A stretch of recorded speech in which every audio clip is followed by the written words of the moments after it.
This presentation will talk through the basics of writing a resume. The goal of a resume is simple: to tell the person reading it why they should consider interviewing you for a job. That means you need to accomplish a few things. You have to tell them how to contact you. That's the easy part. And you have to tell them what you studied in university, what jobs you've had, and any other activities that have prepared you to do the job that they are interviewing you for. We'll talk through these one at a time. This part seems obvious, so I'll cover it quickly, but I've seen resumes that are missing this critical component. In order for us to contact you, you have to tell us your full name, phone number, email address, and location. I also recommend including your street address, but that part isn't required. Put this at the very top of your resume. The rest of your resume will require more thought. The academic history section needs to include required information and may also contain optional information. You must include any universities you've attended, which degree or degrees you've earned, such as a bachelor degree, master's degree, or PhD. You need to include the subject you are earning your degree in. Are you studying computer science or finance or software engineering? And you need to include your graduation date. Your graduation date is important to us because it determines your eligibility for internships or full-time jobs. I know that sometimes you don't know your exact graduation date, so include your best guess. That's the required information. Once you've written that part, think about whether you should include some optional information. Remember, the goal of your resume is to tell the recruiter that you can do the job that you're applying for. If you want to be a database programmer, tell me about relevant database classes you've taken. Or if you want to be an accountant, tell me about which relevant accounting classes you've taken. If it's relevant, you might also want to include any theses or dissertations you've written, any major projects you've completed, or any research that you've done. If including that information will help you tell the recruiter why you are qualified to do the job, include it. If, however, you took classes that have nothing to do with the job that you want, let's say you want to be a physicist, you probably don't need to tell me that you took classes in underwater basket weaving. Use your best judgment. So that was the academic history section. The next section on your resume is the hardest one. This is the experience section. This is where you talk about things like previous work experience or internships, projects that you've worked on, clubs you've been involved in, or hopefully the president of, programming languages you know, and any publications or patents you have. That's a lot to cover, so we'll talk about them one at a time. The first one we'll talk about are jobs or internships that you've completed at your university or with the company. You want to tell us who you worked for, during which dates, and what you did while you were there.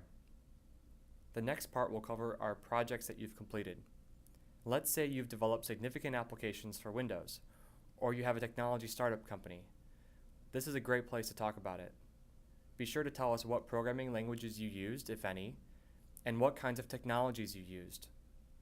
Clubs or organization involvement are pretty self-explanatory, so we'll skip through that one because the same suggestions apply.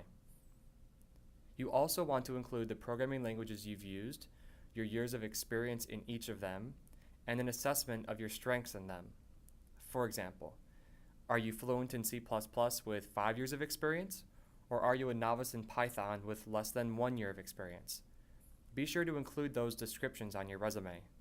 If you aren't a computer science student, or don't plan to write software for a living, you might include other technical skills that you know.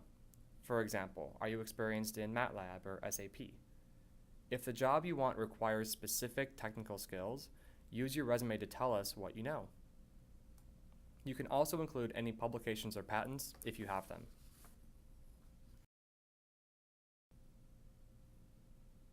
If you're applying for a technical job, this last section is usually optional.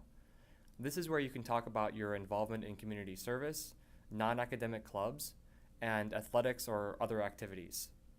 If, however, you're applying for a non-technical job, and especially if you're applying for a job that is community service oriented, this section should be far more detailed.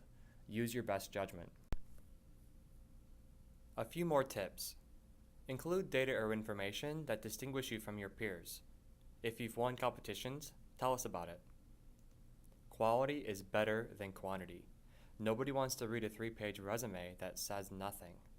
Most students will have a resume that is 1 to 2 pages long, and err on the side of 1 page if at all possible. Be honest about your skills and abilities. If you don't know a certain programming language, don't say that you do. If you get to an interview with us, your interviewer may test your abilities on it, and if it turns out you don't actually know it very well, you can be sure you won't receive an offer. And proofread. Make sure your resume is written thoughtfully and without errors. Students often ask, how often should I update my resume? The answer is as often as your skills or experiences have improved. Once you write your first resume, it's easy to keep it updated as you complete more classes, more projects, and internships. However, you need to keep your resume concise. As you update your resume with new skills and experiences, you need to start deleting the information that is less relevant to the job that you want.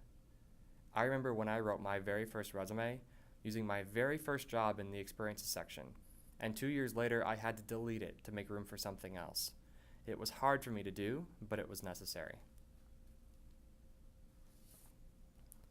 Lastly, you should only include a cover letter if the job posting says it's required. It takes a lot of time to write a good cover letter. If it isn't required, don't spend your time on it, because most recruiters will make a decision about your candidacy based solely on the resume. So if it isn't required, don't submit one. Remember, your resume tells the recruiter why you are qualified for the job you're applying for. Clearly communicate your skills and experiences to them, and keep your resume updated. You can find additional tips by going to our website at www.microsoft.com/university.